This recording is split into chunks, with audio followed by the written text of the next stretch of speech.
Powered by the Montana Television Network. This is the 10 o'clock news on Q2, Montana's news leader. Good evening, everyone. Thanks for joining us this Monday. I'm Jeanelle Slade. And I'm Russ Riesinger. A 16-year-old boy is hospitalized tonight after being hit by a van near Pioneer Park. Police responded to the scene just after 7 o'clock this evening. Authorities tell us the teenager bolted out of an alley between Avenues E and D when the van struck him on 3rd Street West, dragging the victim and then running him over. Sergeant Brett Becker told Q2 the victim appeared to have head injuries as well as broken bones. Now, police do not believe the van driver was at fault. Witnesses say he was driving the speed limit at the time of the accident, but will submit for blood tests, which is standard procedure. Billings City Council met again tonight to discuss an expected $6 million budget shortfall in the general and public safety funds. Council members trying to balance the 2020 budget, minimizing the amount they'll have to use from the city's reserves. Council members are divided on whether or not to move Parks and Rec expenses totaling about $2.5 million into the Parks District 1 assessment budget. Now, this would effectively remove expenses from the general fund to help the 2020 budget balance.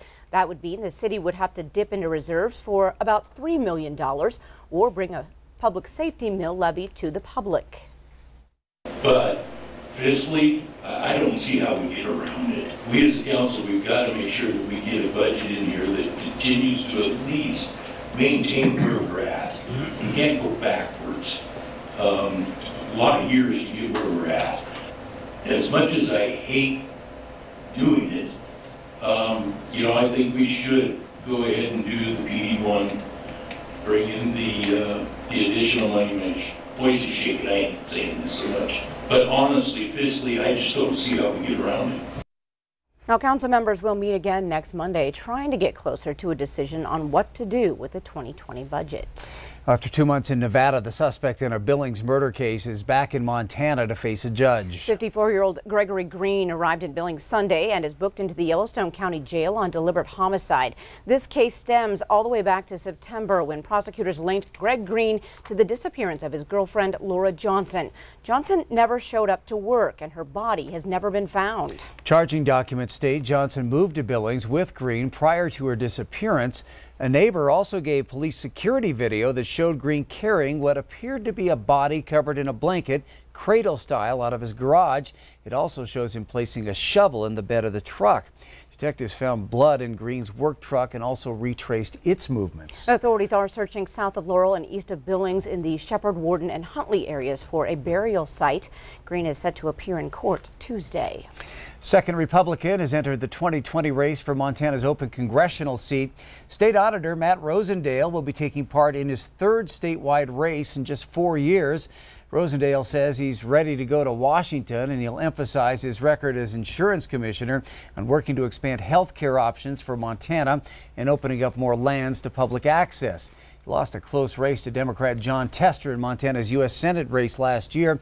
During that campaign, Rosendale was often cast by opponents as an outsider because he moved to the state 17 years ago from Maryland. Rosendale spoke to that issue during his announcement.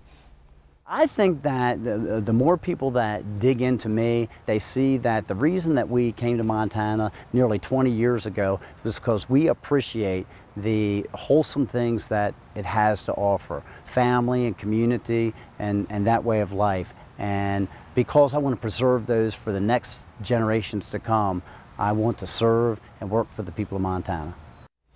On Saturday, Republican Secretary of State Corey Stapleton was first to jump in and announce that he's dropping out of the race for governor, instead running for Greg Gianforte's seat. 2 Democrats are already in the 2020 race for the House, and a third Republican is expected to join the fray later this week. The U.S. will send about 1,000 more troops to the Middle East as tension escalates with Iran. Acting Defense Secretary Patrick Shanahan announced the move today. He says the goal is to step up defenses against air, naval, and ground-based threats. This comes just days after an attack on 2 oil tankers in the Gulf of Oman.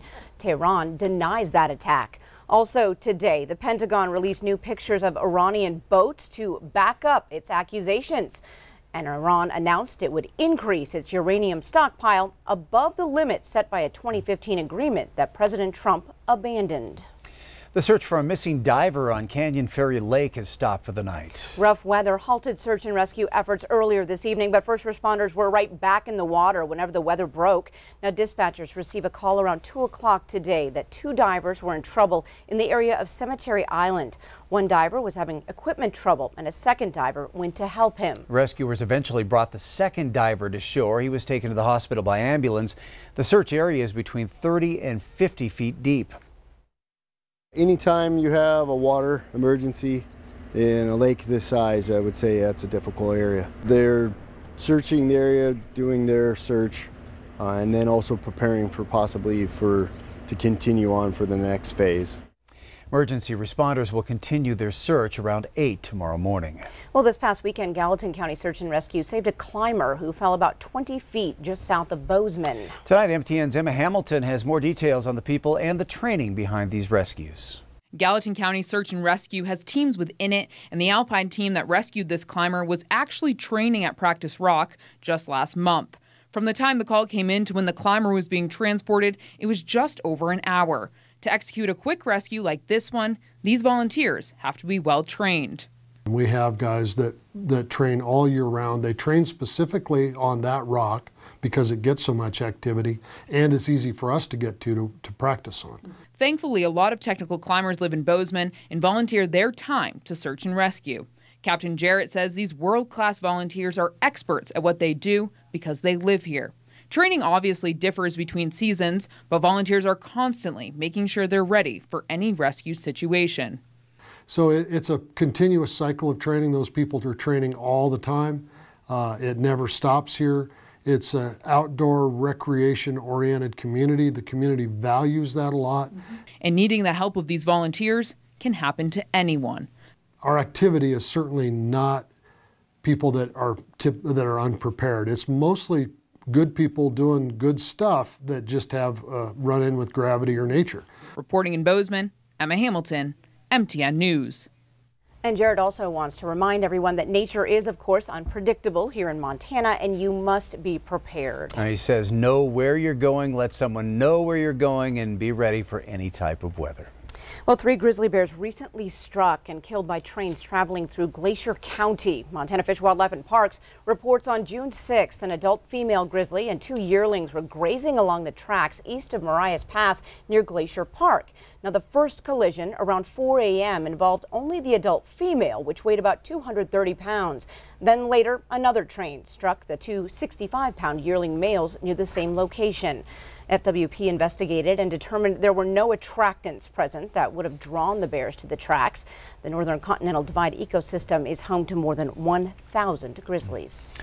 Since China banned imported scrap materials from the U.S. in 2018, companies all across the U.S. are struggling to find places to put their recycling, especially cardboard, as mills are running at capacity.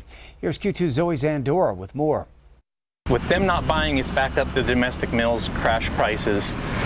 And for some people, it's cheaper to throw it in the landfill than it is to ship it to a recycling facility. Curbside recycling, both residentially and commercially in Billings. Earth First Aid Curbside picks up your recycling, brings it back to the shop, bales the items, then ships them out. Owner of Earth First Aid Curbside Recycling, Scott Barron, says the ban from China made for a long 2018, and it's been an even longer 2019.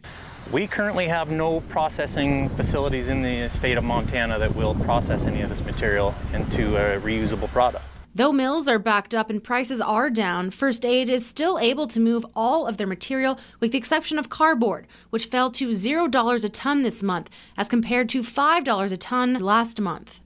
All of this cardboard just sitting here at Earth First Aid with nowhere to ship. Now mills are cutting back on allocations as they're running at 180% capacity, and they are picky and limited on what they can take in, causing backups for some where it's just sitting here like it is at Earth First Aid, or it's getting sent straight to the landfill. Historically, Earth First Aid has sold cardboard at an upwards of $120 a ton. Then it dropped to $80, then $20. Now it's at $0.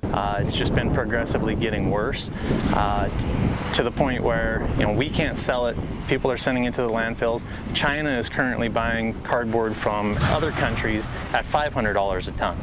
So it's not fun for them, it's not fun for us. What will it take to start moving the cardboard again? Well, more investments in infrastructure. Barron says we need more U.S. mills to process the inventory domestically and bring the manufacturing and jobs back to the U.S. So what they've done is they're sending people from China into the United States. They're purchasing shuttered U.S. paper mills.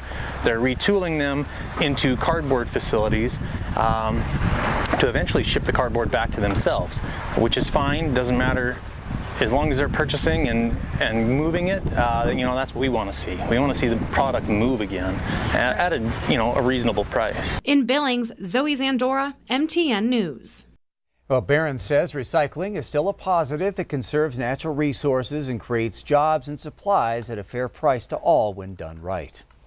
On the weather scene tonight, Bob, it seems we're a little bit on the cooler side of things right now and for the foreseeable future. You're not going to believe this.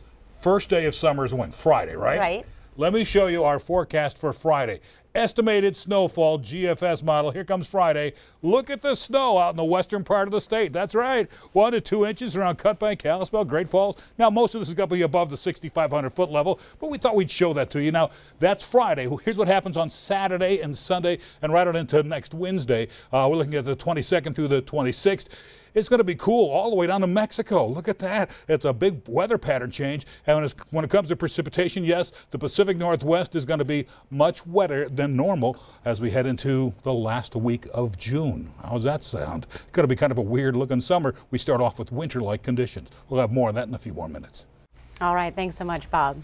Coming up on tonight's 10 o'clock news, whether it's a new school or a new chalet, it's progress to be proud of for crews across Montana. We'll give you a look. Plus, school may be out for the summer, but that doesn't mean books close for the season. We'll check out Reading Rocks. And in sports, Cowboy Christmas just around the corner. Scott shows us who to watch from Montana and Wyoming, including a pair of top-ranked contestants. You're watching MTN News with Jeanelle Slade and Russ Riesinger. Storm Tracker weather with Bob McGuire. And sports with Scott Breen. This is the 10 o'clock news on Q2, Montana's news leader.